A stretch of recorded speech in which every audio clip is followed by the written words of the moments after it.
the DJ. Hey, check this out. We got a great show coming your way.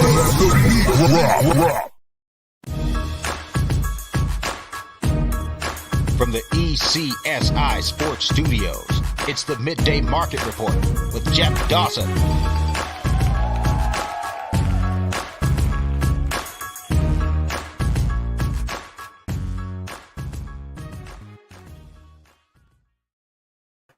Good afternoon, sports fans from all around the globe. I am your host, Jeff Dawson, East Coast Sports Investors, and this is your Midday Market Report for Tuesday, May 2nd, 2023.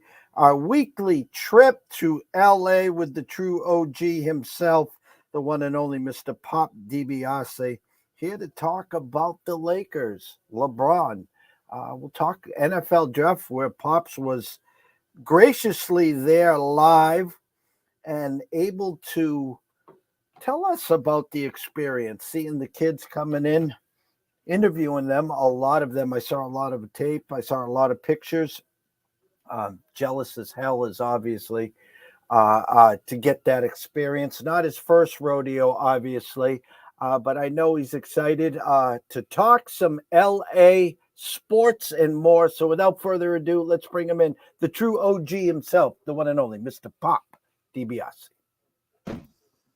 What's up, world? It's always a pleasure to be here. I was trying to be here last week, but Jeff was like, no, just enjoy the week. I was like, well, you had me Thursday, but it's all good. It's all good. It happens. But Kansas City, Missouri, all I can say is that they really had a thing about making you want to eat. They really made sure you ate the barbecue. Like literally, like it was just every time you talk to somebody from Kansas City, it just was like barbecue. And I just kept telling myself, well, you guys know it's just beef. You know what I mean? Like literally, like, yeah, that's great that you guys love, but nobody eats barbecue every damn day. Let's just keep it real. You just can't do it. You know what I mean? But it's all good. I enjoyed it. I think we went to some place, Arthur Bryant's or something like that. That's like one of the more popular places. We had a nice little, it was a nice little media lunch, but really it was a media,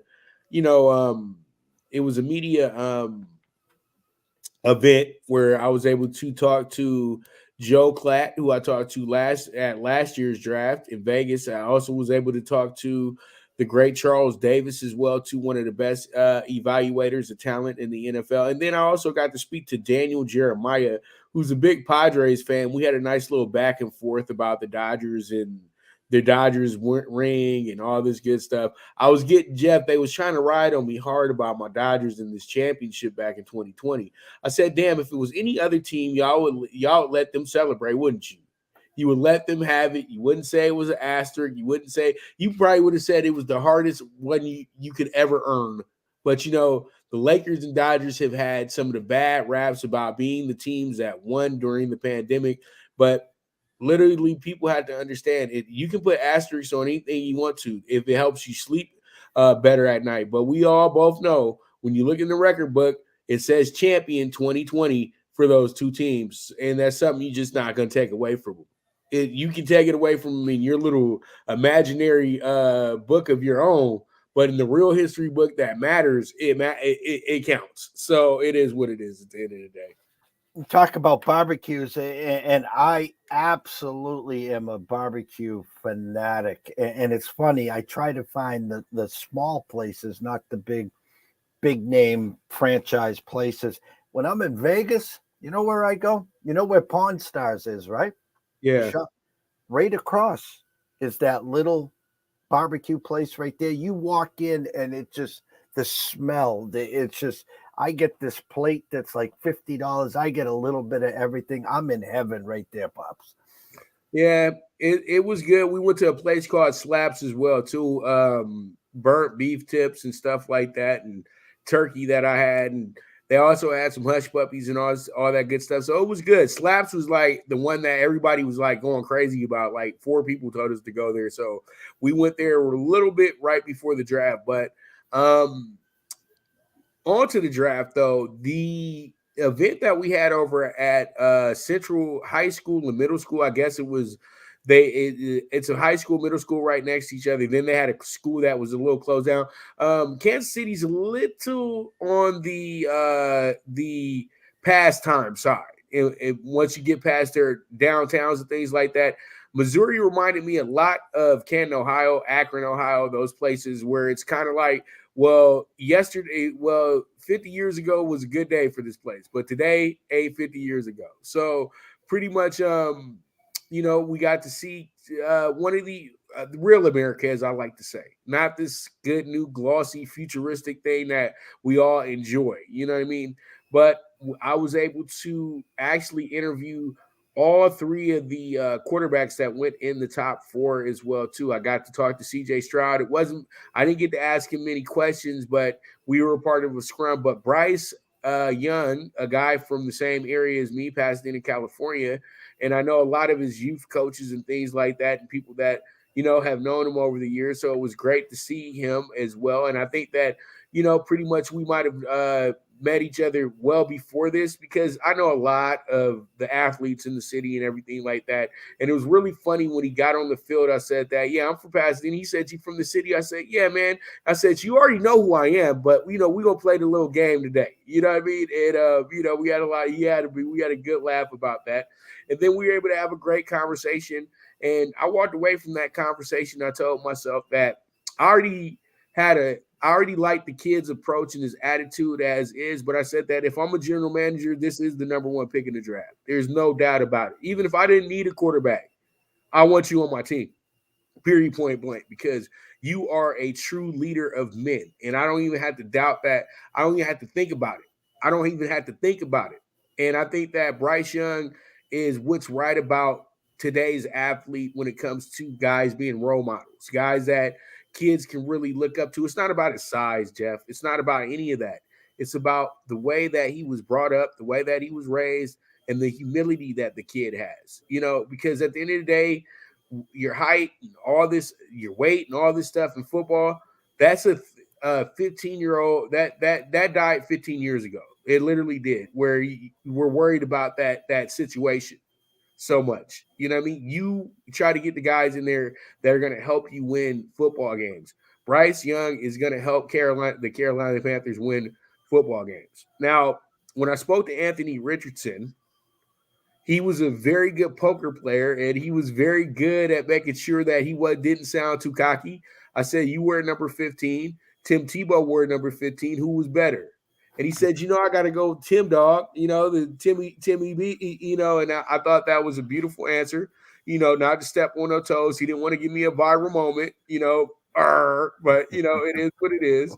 And Anthony Richardson really did not give off the perception that he was very confident. And then he told us on draft night that he already knew 2 days before the draft that he was going to Indianapolis. So that was amazing in itself.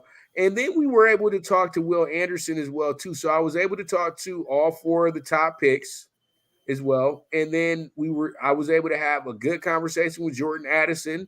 And Joey Porter Jr. was probably my funnest interview, but I felt so bad for Joey's because he didn't get drafted on day one. I thought that the Giants literally missed on that one. I thought that the Chargers possibly missed on that one as well, too. And I thought that maybe they should. I was like, Joey Porter Jr. would have been a great person to have in the media room with us afterwards, because that was the funnest part the next day when the guys come in right after they're drafted and you get to ask these questions and you see just how happy they are. You know what I mean, Jeff? So that was a beautiful sight in itself as well, too.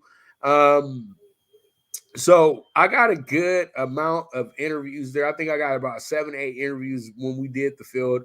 I think I gave you everybody that I talked to pretty much as well, too. But the next day, it was beautiful seeing, and I just kept saying that you guys have to stop with the grades. You got to stop with this was a bad pick. This was a good pick. That was a bad pick. This was a good pick. It's a celebration of these guys being able to make it to the professional level. It's not about any of that tonight. Their tape spoke for themselves. Their tape got them here. Their talent got them here. The stats got them here. Let's stop worrying about how these teams put their teams together. They have a plan. They have an idea. You're not in the room with them. The Detroit Lions going to go get a running back at 12. Everybody had a lot to say. I'm sitting right there at the draft. Jahmyr Gibbs was not going to be available at 18. Teams are not going to tell you exactly what they're going to do because they don't want the next team to jump them. And you guys think that they're just saying that to say that. No, that is actually happening. That's why they call it a war room. Let me give you some good game. If they don't make that deal happen with the Texans, the Cardinals, there is no CJ Stroud on the Texans. Their pick was Anderson. They went and got CJ Stroud because the owner knew if he did not go get that quarterback, one of the top quarterbacks that wasn't Bryce or CJ Stroud or at least Richardson, there was going to be some issues with the local media. And then it was going to be issues with the big media saying that they literally overlooked the game-changing quarterback if this guy goes somewhere else and does well. And we know that, Jeff. DeMeco Ryans wanted to start his team off the same exact way his coach wanted to start his team off when they drafted Mario Williams over Matt Leinart and Reggie Bush. And then you do the same thing with Jadeveon Clowney about a decade later. So that's their thinking in Houston. Let's go get a defensive cornerstone. But we have the opportunity to get this quarterback as well, too. Arizona's a team that knows that they're going to be rebuilding for a while. And they could have moved back to number 12 if they wanted to and still would have got Paris Johnson. And Paris Johnson was always going to be their pick, but they didn't have to get him at 3. So they knew exactly what they had to do. And I'm only saying this because they beat their division rival to that number 3 pick. Yeah, it would have been the Titans.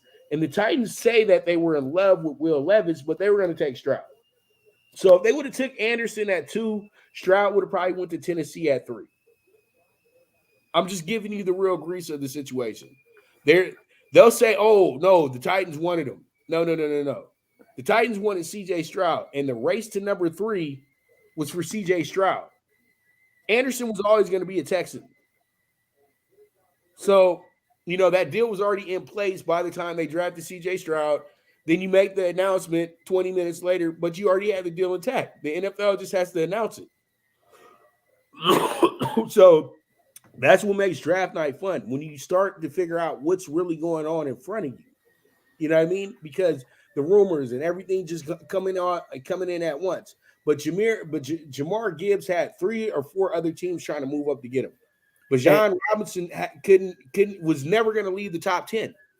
Just know that. I talked to 3 different people. They said that he was a top 10 player.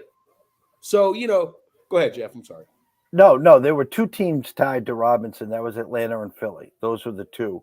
So if he got by Atlanta, it would have been interesting to see if Philly would have taken Robinson. But once Carter slid, that was a no-brainer for them. But I want to talk about Gibbs for a second because was talking for weeks, there were going to be at least 2 running backs in the first round. We knew Robinson, and Gibbs was gaining a lot of steam. Had Julian Edlow on this morning from DraftKings. And on draft day, when the Lions moved up, I was like, this is because they were tied at 6 to Witherspoon. So when they traded back, I'm like, okay. When they moved then to 12, I'm like, okay, here's what they're going to do. They're going to grab Gonzalez that the Patriots got from Oregon, the cornerback, at 12. And then they were going to grab Gibbs at 17 or 18, wherever they were. Julian today said the Jets were on Gibbs. So that's why Detroit makes the move and takes Gibbs where they did, and then they took the linebacker. So as you just stated, the couple teams tied to Gibbs, they compare him to Kamara, and Gibbs is going to be a beast in the NFL.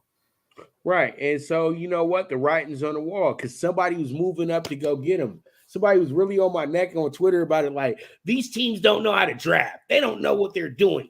I said the Lions were a game away from being in the playoffs. What are you talking about? They don't know what they're doing. What are you talking about? And they just got rid of 2 really good running backs in Swift and Williams because they know how good they're running. Because they have this idea that they want to be fast and physical. This team wants to start it off with the run and then ease in the pass as they go. They have a lot of weapons in Detroit. I just think that people are getting a little scared because Detroit's actually drafting pretty smart now. They're not drafting just a guy. They're not just drafting a name anymore. They're not just drafting a guy who was really good and played out all of his talent in college. No, they're going to get guys that fit the Motor City. And I think that was a beautiful pick in itself. But my favorite pick of the first round had to be the pick of the two picks Seattle made. Seattle got Witherspoon, who's a big, fast, physical corner who was highly rated, things like that. And he seems like a really good kid, and he's a big kid. And then they got Jackson as well, too. And that guy was seen as the number one wide receiver on the board. And he gets to Seattle. And Seattle gets two guys that were needs. And they're big needs. And now Seattle has it to where they can move off of Tyler Lockett. Yeah, I know a lot of people say, oh, they can have all three of them. No, they can move off of Tyler Lockett now because Tyler Lockett is a very vulnerable player. He can get hurt on any play in a game. And I think when you look at it, when you line up Metcalf and Jackson, Najaba, you say to yourself, oh, this is going to be Studley right here. This is going to be something nasty. You know what I mean? So they give themselves options. And then if whoever's playing the top corner, and then they're lining up Witherspoon with their top corner who was already top 5 corner in the NFL last year, Seattle has pretty much put themselves right back in the game. You know what I mean? Yeah, you could say that it was a San Francisco division, but I don't see a San Francisco division anymore. I see Seattle back in right where they need to be, even though Geno Smith is still the quarterback, but he's a veteran, and the way that they're going to run this thing is they're going to make it to where it's not about the quarterback. It's about the whole team in general. So they've taken on that mantra to where it's not, let's not make the quarterback the end all be all of the franchise because that's too much pressure on one player. And a lot of these teams are starting to realize that, and you got to get the guys that fit your locker room. You can't get guys that they have all these great gifts and attributes and all this stuff, but they can't lead anybody. You know, you got to go get guys that know how to play the quarterback position. It's more than this just throwing the ball 60 yards down the field. You know, it's more than just scrambling out of bounds and getting a 10-yard gain. It's a lot more to it. And I think that we know that a lot of the better players were at the wide receiver position and especially the cornerback position in this draft. But quarterbacks were almost like they weren't as needed as everybody feels they are. They just were in demand.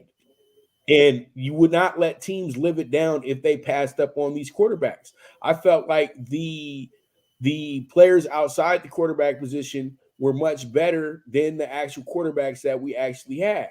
When you think about it, you know, Bryce Young is a great quarterback. He's probably the only one that you can trust in that group, in my opinion. CJ Stroud has a little bit of a mark against him because he played at Ohio State. And everything was a bit programmed for him at Ohio State. And he played with the wide receiver room where every single one of those guys is going to the NFL. And then also his tight ends, pretty much 80% of them are going to the league as well. And I think every offensive lineman that he ran with will probably be in the league as well, too. I know that 4 of them got drafted this weekend. So he had somewhat of the Geno Toretta, Ken Dorsey look a little bit, where you have such a great team that you're not going to look back. Yeah, he makes good NFL throws and everything like that, but is the maturity there? I was looking very closely at him over the last few weeks, and you saw Bryce. Bryce is just doing normal stuff that guys do as they move towards getting to the NFL. But you see CJ, he's at the tank fight. He just got a brand new chain, got all this good stuff, and the big smile on his face. It looked like more about I just made that bag more than I'm about to be the Texas starting quarterback. If the football thing works out, cool, but I got money now. This is exactly the look that I got on draft night. I like the kid. I wish him well, but that's the cautionary tale I'm letting you guys know right now. He's going to be in Houston.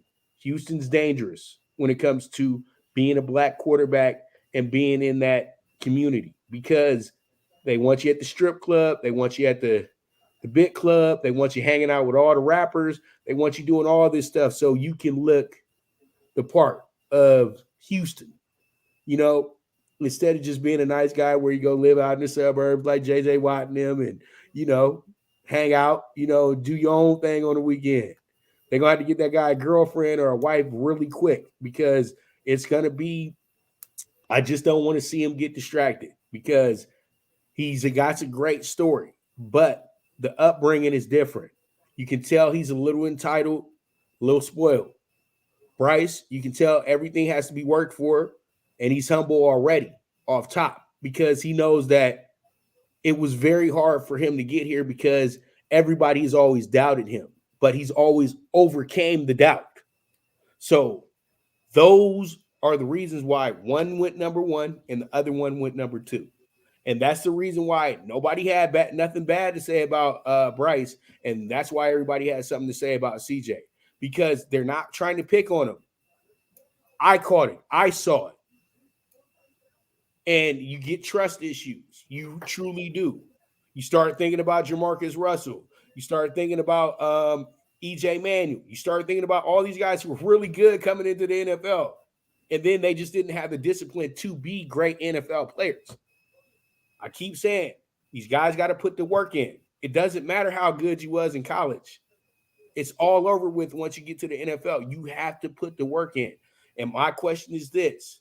Are you going to put the work in? I know Bryce is going to put the work in, but I say to myself, will we be coddled? Will we be babied in this situation? Because you have a rookie head coach.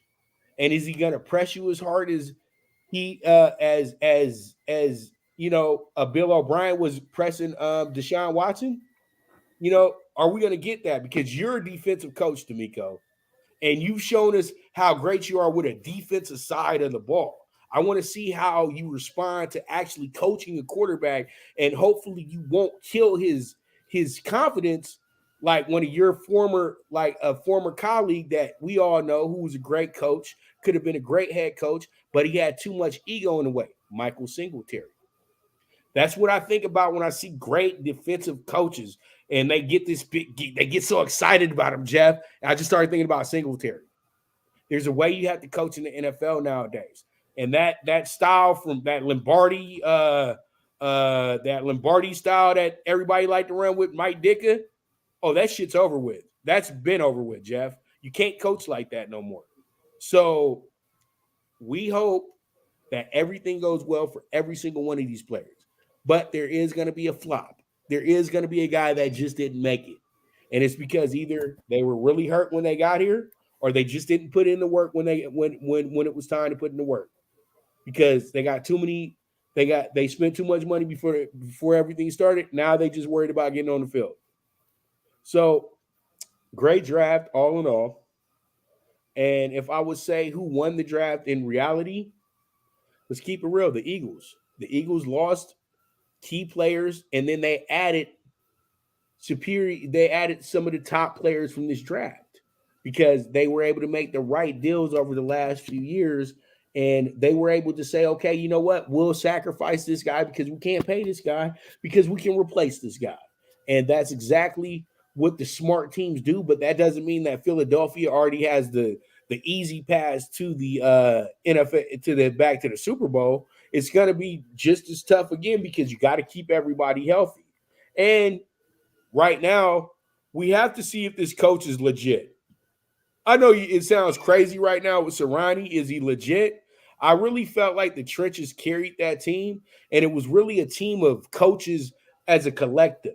And since he lost his two top guys, will it be the same? And I think Sirianni's ego is a bit too much, and that's exactly why they lost the Super Bowl, Jeff, in my opinion, because you got too cute. You got too, we got this. Once we go up 15, nobody's coming back. Not against Patrick, not in the Super Bowl, not against Andy. And I think that you can't have that mentality because they got exposed.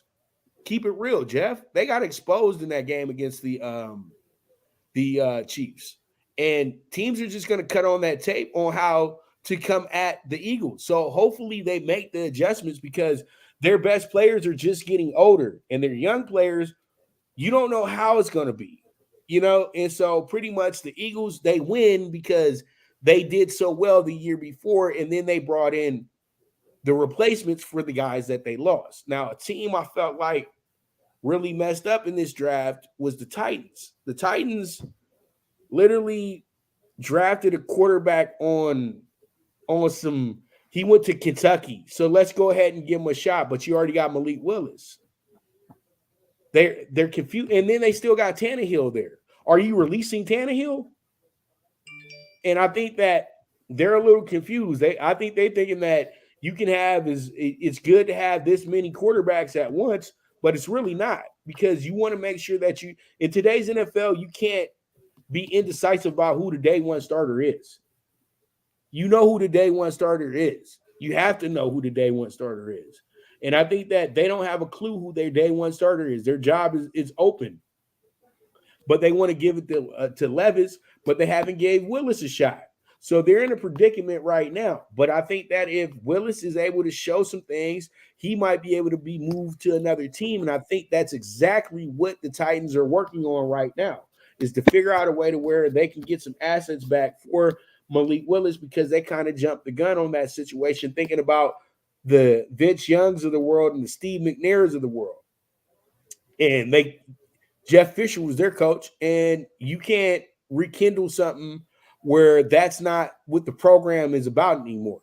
So then they said, okay, let's go get Will Levis, a guy that is from Kentucky, the next state over, the rival state, and have him help us sell some tickets.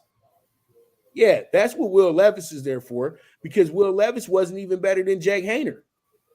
Let's keep it real. He wasn't better than Hendon Hooker, but he was healthy, and he's big, and he fits the role. And I can say some other things, but I'm not going to do that, Jeff, because this is not what the show is for.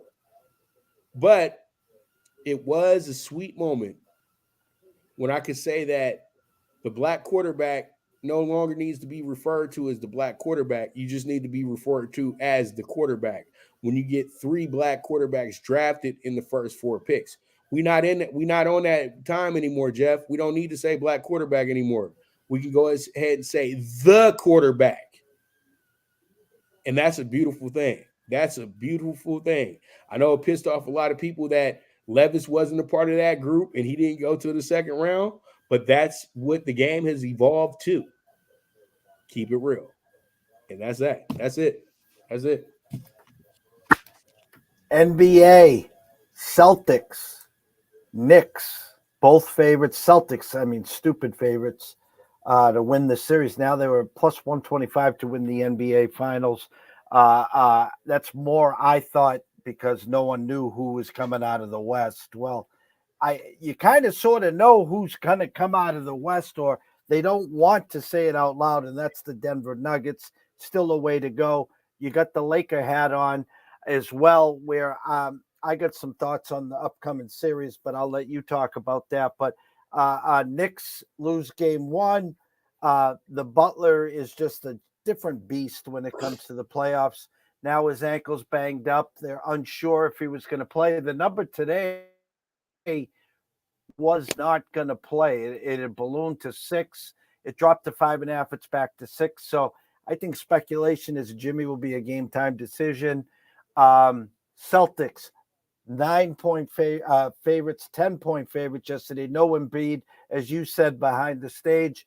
Everyone forgot about Harden, who put up a quiet 45 on the parquet as they upset the Celtics.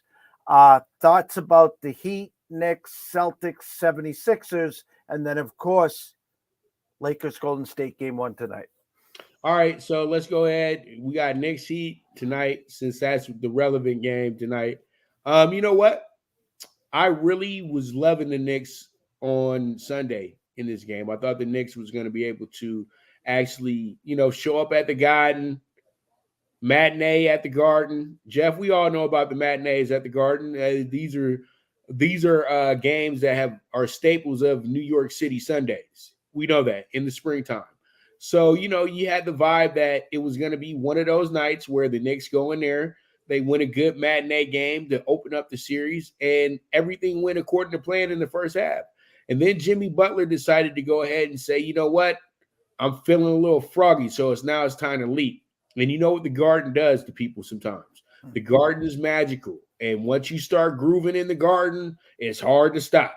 And that's exactly what happened with Jimmy Butler. But one thing I can say is the Miami Heat play some of the best defense in the playoffs out of any of the teams. And so when they lock it down, Jeff. And that's exactly what they did. And I think that people tend to forget that about 60% of this roster is still here from the team that went to the championship in the bubble. I know you guys keep discrediting the bubble because your little stupid team didn't win. But at the end of the day, though, the bubble was a very telling story about the real skills in the NBA. And Jimmy Butler's a top 3 player. It's just that your favorite ESPN show doesn't say that enough because they only talk about 2 guys. So Jimmy Butler is a guy that already has motivation enough because you keep overlooking him. And so pretty much he went ahead and he handled his business. Now the Knicks are a team that's inexperienced. It definitely showed with that loss that they had. The Knicks got a little excited because they forgot that the fans at the Garden can't play for them. And I think that what happened in the game was that the Knicks just had a little bit of a lapse and they just couldn't get out of it. Now, tonight, the Heat are not going to go as extreme because if Jimmy doesn't play, they have went ahead and settled and said that we're good with winning game 1. That's all we needed. We stole the road game that we need. We don't feel like they're going to beat us in Miami, a place that we are already undefeated at. They didn't lose to the Bucks there. So they have a lot of confidence going back to Miami. But we have to remember the Knicks do own the season series, so they have had their way with the Heat this year. And I think that the Heat won that game on more of a momentum situation as well, too. Just coming out of a great series with the Bucks, everybody's picking on the Knicks to win the game. And so this happens. So Jimmy Butler's hurt. He's not going to be as probably he can be effective, but knowing Spoelstra, knowing how Pat Riley and crew are, they'll say this. They'll say, you know what, game time decision, but we'll go ahead and we'll let him rest it out, send him to Miami. It's that simple because you're going to have a few days off. But if he plays tonight, he won't go as crazy as he's been going because he knows that they need him for more of this series. And like I always say, game 1s are irrelevant once they're done. It's just that it's a fun game. Everybody you just pop the top on another great series, but these series are all a game by game situation. Now, when it goes to the other series in your neck of the woods, the Boston Celtics just lost last night because they got cute like they always do at home. Oh, yeah, we think that we got this one. Teams are going to lay down because we're Boston and we play great defense. But then when we don't play great defense and keep letting guys easy access their ways to the hoop, then we run into this little problem where we start having these back and forth games. I'm going to tell you like this. Every time the Celtics have been a -8.5 or better at home, look at their record. They actually have a losing record against the spread, Jeff. Come on. They had Orlando come in there at 2 times, 12.5-point dog, beat them twice, back-to-back in Boston.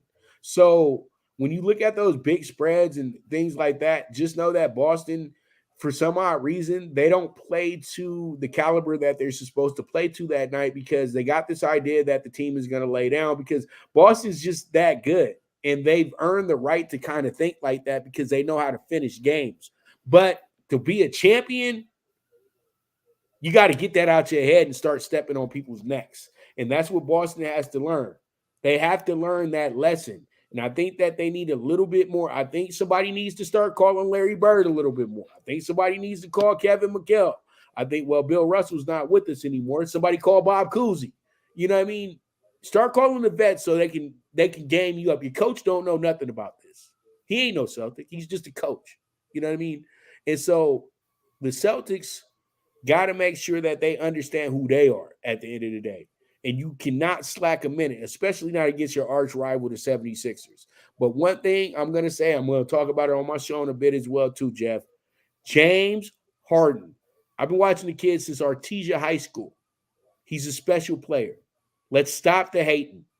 Literally, whole ESPN crew laughed at the fact that he could lead a team to a victory, as if we didn't see this movie in Houston for 10 years. That really made my blood boil, Jeff. How are you going to disrespect him like that? The man has had two 44-point games, a 45-point game in the playoffs. When it's time to win the game, he wins the game.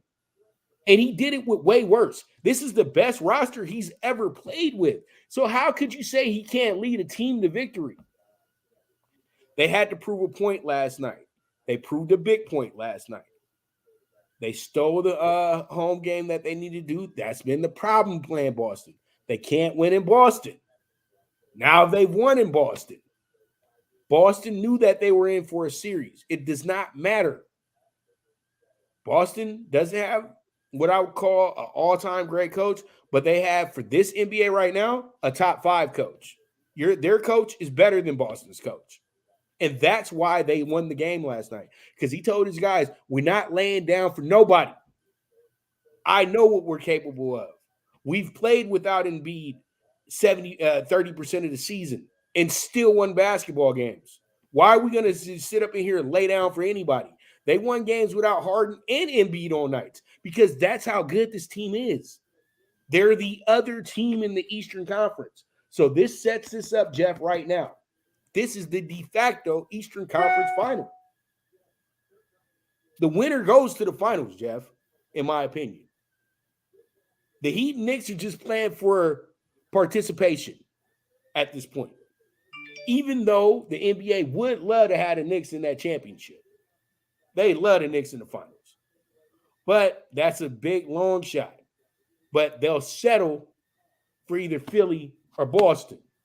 These are traditional teams. This is the NBA right here.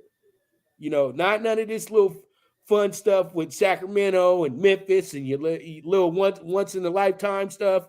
These teams, for a long time, were our playoffs, Jeff. So I just truly do feel that when it comes down to it, this is our Eastern Conference final. And man, it's going to be a great series, and it should finish pretty well. No, it's bringing back the old time, the Boston Strangler, James Toney, Dr. J.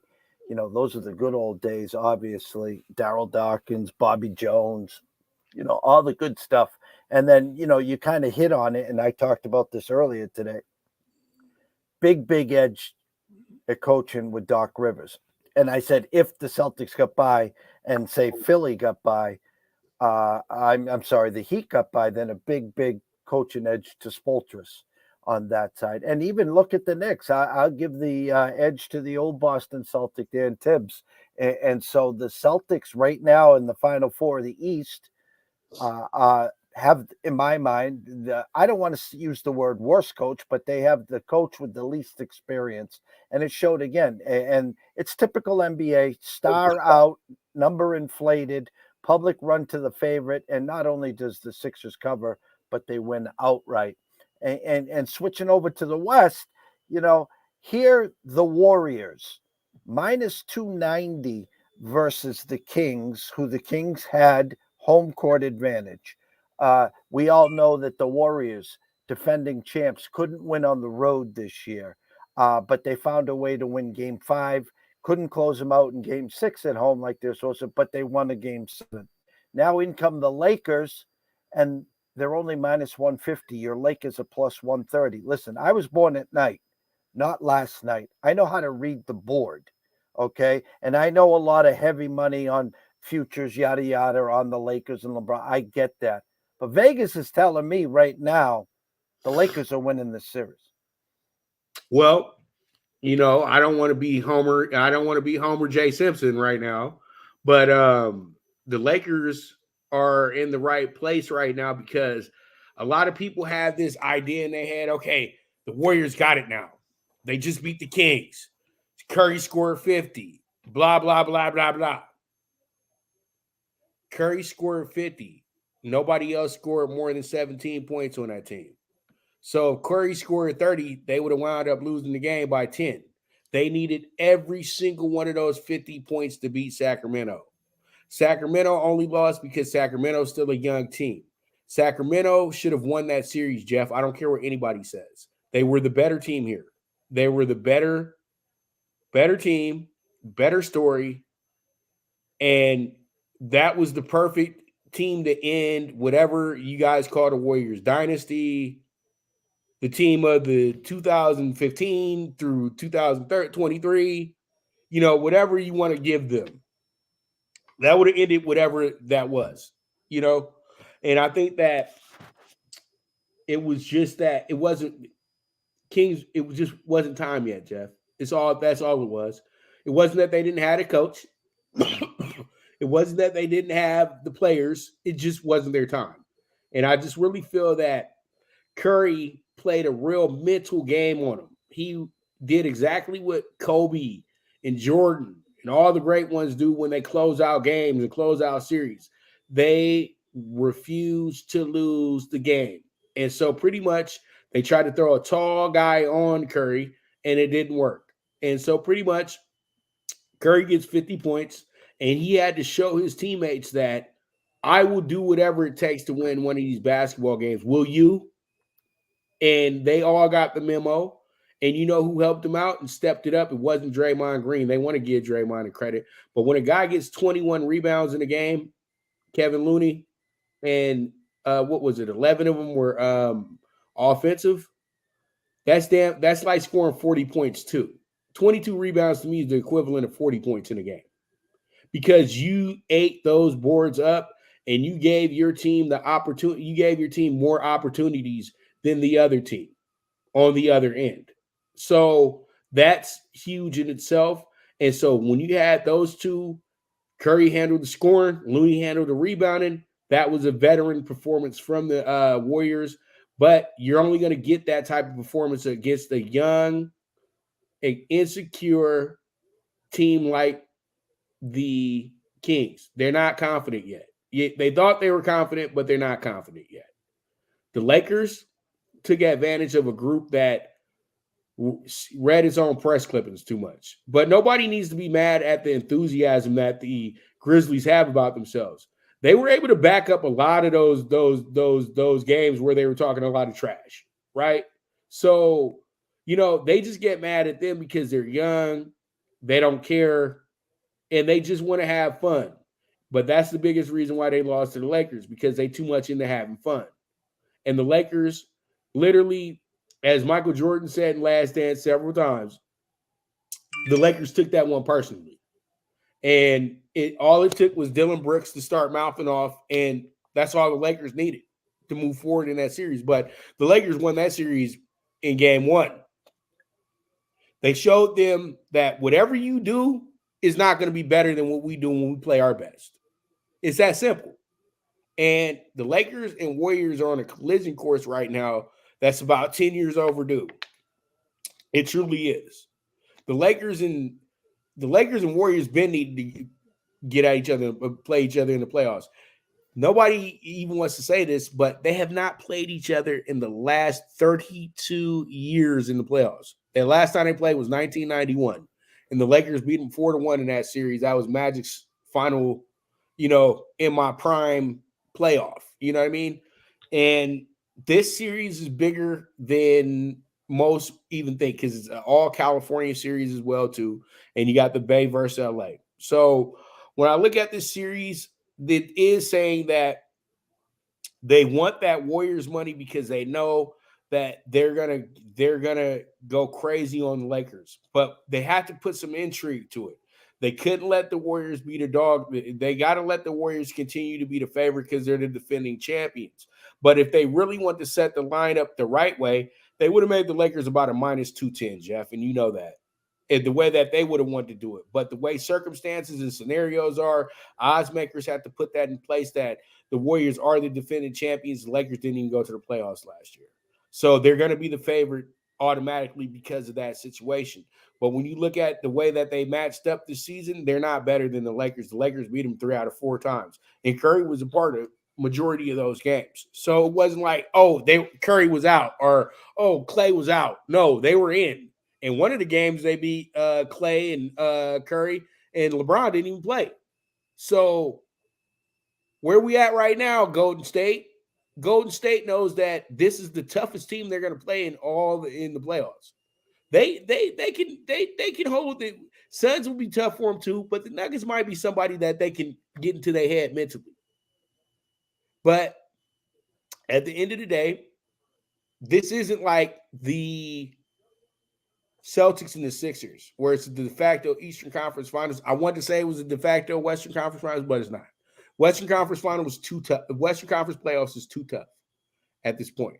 It's about winning and advancing.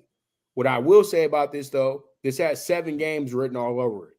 And I feel like it's going to be trading off wins and losses, trading off wins and losses, trading off wins and losses, and then winner take all in game 7. It's that simple. We'll see you at the Chase Center, for the end-all, be-all game. And I truly do think, though, the advantage to the Lakers, because I trust the Lakers to win every single home game. I don't trust the Warriors to win every single home game. Reason being, I'm going to end it with this, because the Warriors don't know this, but for the first time ever in a playoff game, it's going to be a 50-50 crowd in San Francisco. Believe me or not, Jeff, because you know that 50% of the fans in the Bay Area are Laker fans. I know this for a fact. It sounds crazy today, but the Lakers took a little break for a while, so everybody kind of act like they like the Warriors. But I have a lot of family in the Bay Area, and they are big-time Laker fans. And I remember those Kobe Laker games where it was 80-20 when the Warriors were really bad. So pretty much all it is Warriors fans just putting on their Laker jersey for the day and going and rooting for their real team. And then when the Lakers were bad, they made the excuse up, well, we'll support the Warriors now. Now the Warriors got to share their arena. It won't be like that when you get to crypto. That's 100% Lakers. But it will be like that I'm telling you tonight, Chase Center, Jeff, you'll hear fans rooting and hooting and hollering when the Lakers go on little runs and things like that. Watch. Just watch. And it's happened already. The Lakers actually love the Chase Center. If anybody's been very successful in that arena, it's been the Lakers since they started it. Because you got to understand, the Warriors were absolutely pathetic the first 2 years they played there. Yeah, everybody forgets about that time, huh, Jeff? Not winning championships 2020, 21, and all that good stuff. So we'll see how it goes. This is going to be fun, man. This is real rivalry stuff. This is like bordering on, Celtics type warfare going on in this one with Warriors. It's long overdue. It's long overdue. And I would always say that the oldest rival on the West Coast for the Lakers is the Warriors. We all know that. And it's never been a big, let's talk about it rivalry, but now it is. So it's going to be great. And I think that the value that they're giving the Lakers right now is beautiful, but I think your money is in you calling when the series ends. And I think that 4-2 for the Lakers, 9-1, that's some good money right there, Jeff. Today, I'll take it. I will take it. 9-1. Nice little $200 bet. That's $1,800 right now. Not $1,800. It'll be it will be $1,800, right? Yeah. 9-1. So that's how I see it. I think that'll be good. I think it'll be good. And don't worry, I'm not homering. I just want to wear my little cool hat today. You know what I mean? Because I'll be homering if I was wearing my championship hat today, Jeff. I'm not wearing my championship hat today. We're just keeping it real basic today. So hopefully the Lakers can get this one home. But you know what? At the end of the day, as I always like to say, game ones are irrelevant.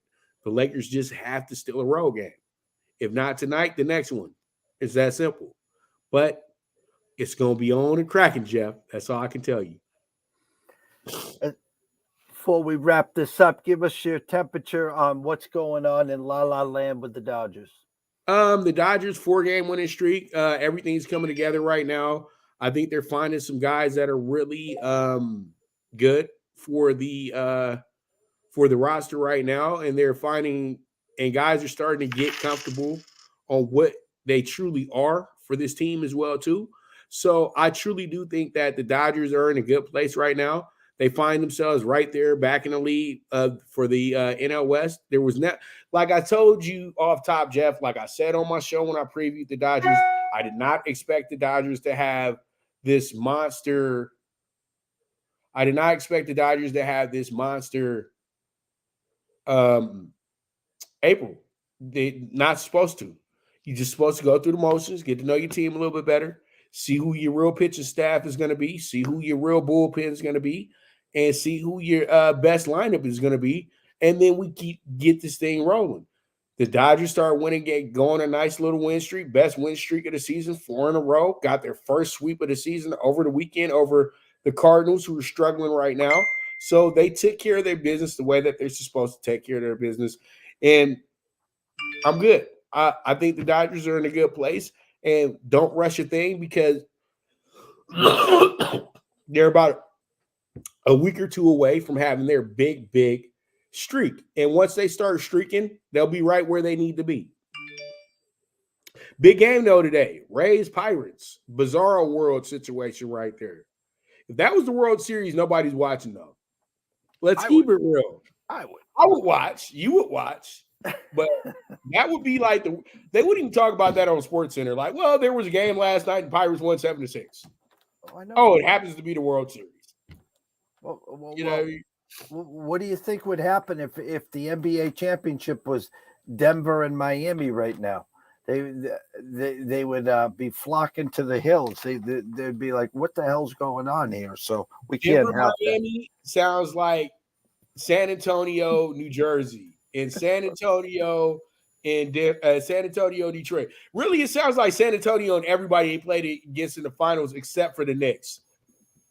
No, 1,000%. Literally, all low market teams that they played in the finals. Let's keep it real. Well, not Jersey, but Detroit. Come on, Jeff. Cleveland. I know. And then they have Miami. Okay, New York and Miami is probably their best scores. But the other three is like Midland Towers.